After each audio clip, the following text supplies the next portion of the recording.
you spoke there about sort of financial side and things like that. People now are sort of saying, get rid of the grass pitch, bring in 3G, 4G. You know, yourselves and Crusaders are the only sort of two clubs within the Premiership who have went and done that.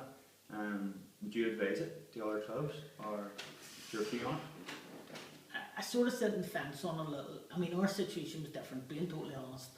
The pitch that we had at Solitude was a no clay pitch. It was a very poor quality. There was no drainage in it. It was ploughed field some Saturday afternoon with very little grass on it. We were never going to have the finances within the club at that time to go and replace a whole new pitch and spend £300,000-400,000 putting it in. People have these ideas that artificial pitches, 3G, are cash cows, and rent them out. I have to say they're not. At Irish League standard, for what we're looking, are they the way forward? We have no issues with our pitch. We're totally comfortable with it. I would see us maybe doing another one. There's pros and cons. From part of me as a traditionalist, this football to be played in grass. But if we lived in an English Premiership and we had undersized heating, we had great drainage systems, water through it, we'd full-time grounds people, then I would say let's have a grass pitch. But we've got to be realistic in what we do. And for Cliftonville, at that time, in that situation, the artificial and 3G was the best way for us to go, and has been a win-win situation for us. As I say, it does make hundreds of thousands of people have this. Oh, you do this, you rent it out from 9 in the morning. There's lots of these pitches about now. Budgets are cut throughout businesses, throughout schools. So, I mean, it does help, and there is situations where we do a lot of our community interaction work on it, and we're not worrying about staying out of goal now. So, I mean, like you've seen today, one of our players, Liam Boyster, was taking a community coaching course this morning on it, and we're not worrying about kids running about it or what they're doing. So it's win-win that way. There's as much upkeep in it, and there's a relatively short lifespan on it. So while there was a cost of somewhere in the region of 400,000 as a ballpark for that, we now have to invest that on a monthly basis, because they say again, the more you use it, the shorter the lifespan. In around 8 to 10 years' time, there's going to be a massive outlay from the club to ultimately go and do that again. So they're not business breakers, but for our situation, I think like Crusaders, it has worked for us. But again, you lose some junior internationals over it because they don't want to play an artificial. Some teams in pre-season will come to you because they don't want to play on them. Some players are totally against them and think, oh, it's these injuries. We've looked at studies, we've looked at nothing, and I have to say, it has never affected us. So I'm not an advocate that everybody should go out and get one tomorrow morning and go and buy one. But I think very much for the Cliftonville case at the time, it was the right thing to do in the will and the way to go. People say, oh, we won the league because we played an artificial pitch. Personally, I think that's nonsense. The standard of football, and the same for Crusaders, the standard of football that Cliftonville Crusaders have produced at home, they've also produced away on grass pitches. So some people do think, oh, they won it because they're playing 3G. I don't think that's the case. So, I know you sort of mentioned about support and stuff like that. A topic which has really come up recently, it's had a lot of people talking, is moving the time slot of matches on a Saturday afternoon. I know traditionally it's always been 3 o'clock on a Saturday, maybe some Sky Sports matches have come in recently on a Monday night and stuff. So what would your views be about maybe moving it? Personally, from the brand and financially, if we play, we've got a bigger crowd at 7 o'clock on a Monday morning, I'll play at 7 o'clock on a Monday morning. It's finding what's best, and look, we have so many people that knock Irish League.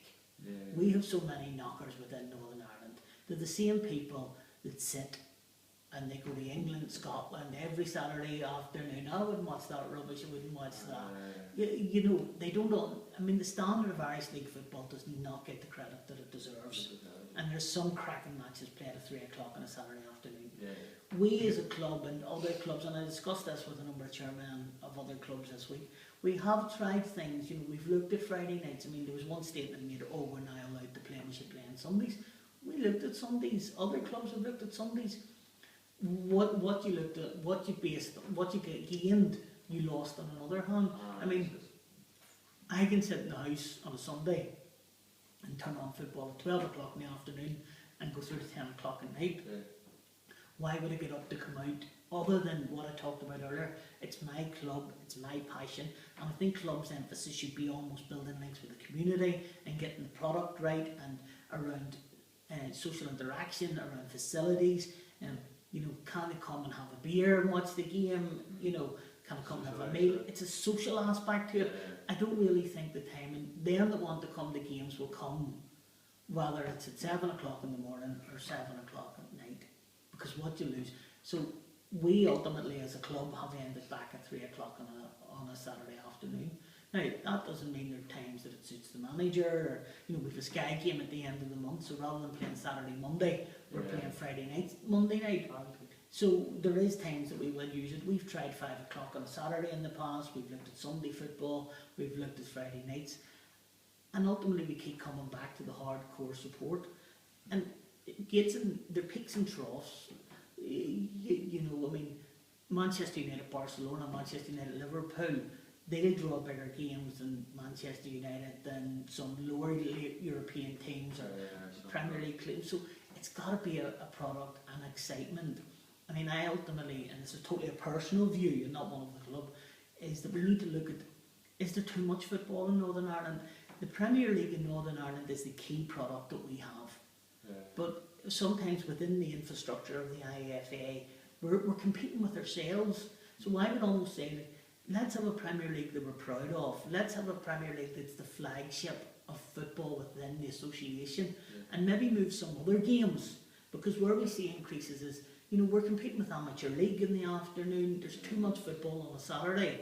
So maybe if we looked at the Premier League and the new Northern Ireland Football League and the Championship and things like that, and maybe move some of the other football out the other times, then would that put a bigger, greater emphasis on the game that we can have? But, you know, looking at crowds, I mean, Cliftonville here last year, okay, we were flying, we were winning the league. We had 3 games that sold out last year, completely sold out.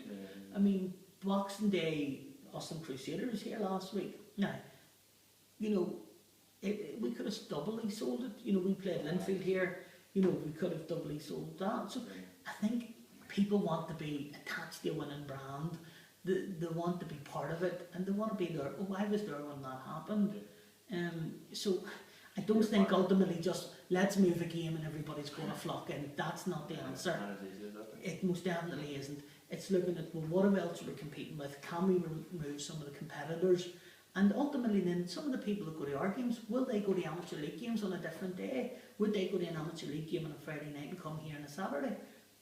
Most possibly, they just might, or go on a Saturday morning and then come here. So I think almost the football family within Northern Ireland has got to sit down and work out with what's best. And there is some petty jealousies throughout the game. Let's look back and say, ultimately, what happens?